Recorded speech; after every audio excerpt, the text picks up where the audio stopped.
Bonjour et bienvenue dans ma première vidéo. Sur cette chaîne, je vais essayer de vous présenter des concepts, des idées, des personnes importantes dans le temps, ou même des histoires, ou par exemple un modèle, un jeu vidéo, en moins de 5 minutes. Pour ce premier épisode, je vais essayer de prendre quelque chose que je connais bien. Je vais essayer de vous présenter League of Legends en 5 minutes. League of Legends est un MOBA. Nous allons alors dans un premier temps définir ce qu'est un MOBA.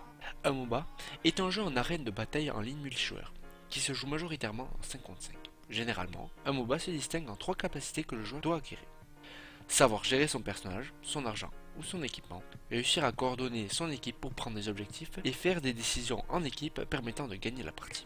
Enfin, la capacité à empêcher les 2 points précédents pour l'équipe ennemie. Je vais donc vous présenter League of Legends en 5 minutes. L'histoire du jeu. League of Legends a été évoqué pour la première fois le 8 octobre 2008 et a vu sa bêta ouvrir le 10 octobre 2009.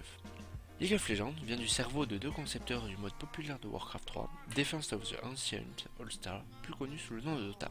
LoL vient de l'idée de 2 personnes très actives de la communauté de Dota en 2005. Ils trouvaient dans ce mode un filon à suivre qui pourrait être prometteur. Riot Games a été fondé par Brandon Beck et Mark Merrill. Ils se sont associés avec 2 concepteurs du mode de Dota que nous avons dit plus haut, Steve Fick et Steve Mescon. Les bureaux se sont officiellement ouverts en 2006 et en 2013, Riot Games comptait plus de 1000 employés à travers le monde qui travaillaient exclusivement sur League of Legends. League of Legends est vite devenu quelque chose de planétaire, puisque pour les championnats du monde de 2013, on a pu voir plus de 32 millions de spectateurs en ligne pour suivre l'événement, et plus de 8,5 millions rien que pour la finale.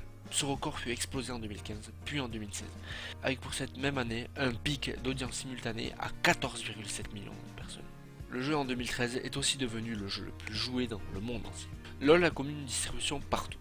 Il y a des serveurs dans le monde entier. En 2016, on comptait plus de 5 millions de joueurs actifs à travers le monde, avec 24,9% des joueurs qui se trouvaient en Europe Est, donc soit près de 25 millions de personnes rien qu'en EU Est. Nous allons montrer maintenant comment se présente le jeu.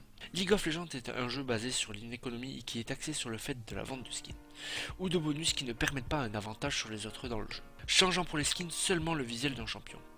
Le champion est le personnage que l'on joue quand on est sur League of Legends. Il y en a actuellement 134 dans le jeu que vous pouvez tous jouer, ou en les achetant en jouant, en économisant des points d'influence, ou en les achetant en dépensant 5 à 10 euros pour acheter des Riot Points ou RP qui permettent d'acheter un champion ou un skin ou les bonus que nous avons cités précédemment. Tous les champions ont des sorts complètement différents et se jouent tous différemment. Il existe plusieurs modes dans le jeu. Le mode PVP, le mode draft où chacun doit bannir un champion, les parties contre l'IA, la RAM, chacun a un champion aléatoire sur une seule lane, le mode PVP en 3 contre 3.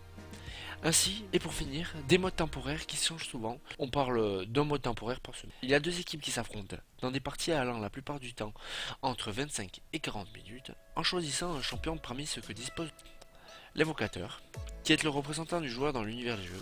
C'est lui qui va contrôler le joueur à travers les différents modes de jeu.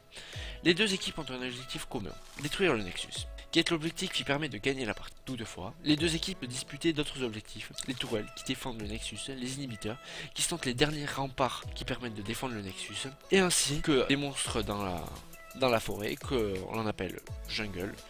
Le baron Nashor, qui est un monstre qui permet de donner des bonus à l'équipe qui l'acquiert, ainsi que des dragons, qui apportent dans la moindre mesure aussi des bonus qui seront primordiales pour gagner la partie. Dans le mode le plus joué de League of Legends, le 5 contre 5 sur la feuille de l'invocateur, il y a donc un top laner, un mid laner, un jungler, un tireur ou AD carry, et un support. Nous allons maintenant voir l'aspect compétitif du jeu. Le jeu est très compétitif grâce à son mode de classé. Les joueurs sont classés après 10 parties de placement, permettant de les mettre à peu près à leur niveau, selon leur performance dans ces 10 parties. Il y a différents paliers, qui vont de bronze à challenger. Il y a aussi, comme dit plus haut, de la compétition qui est en direct sur Twitch. Les meilleurs joueurs se regroupant en équipe afin d'affronter d'autres équipes dans le monde entier, afin de devenir championne du monde. Pour finir, League of Legends est un jeu ouvert à tous. Il y a une très grande communauté. Il y a donc de la place pour tout le monde, même si vous êtes débutant, même si vous n'avez jamais joué à un MOBA. Vous pouvez donc vous lancer dans le jeu sereinement.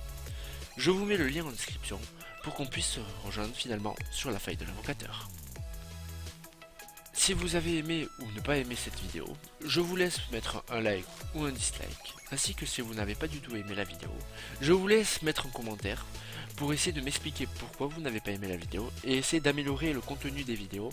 Je vous remercie et si vous avez aimé la vidéo, vous pouvez tout aussi vous abonner. Merci beaucoup.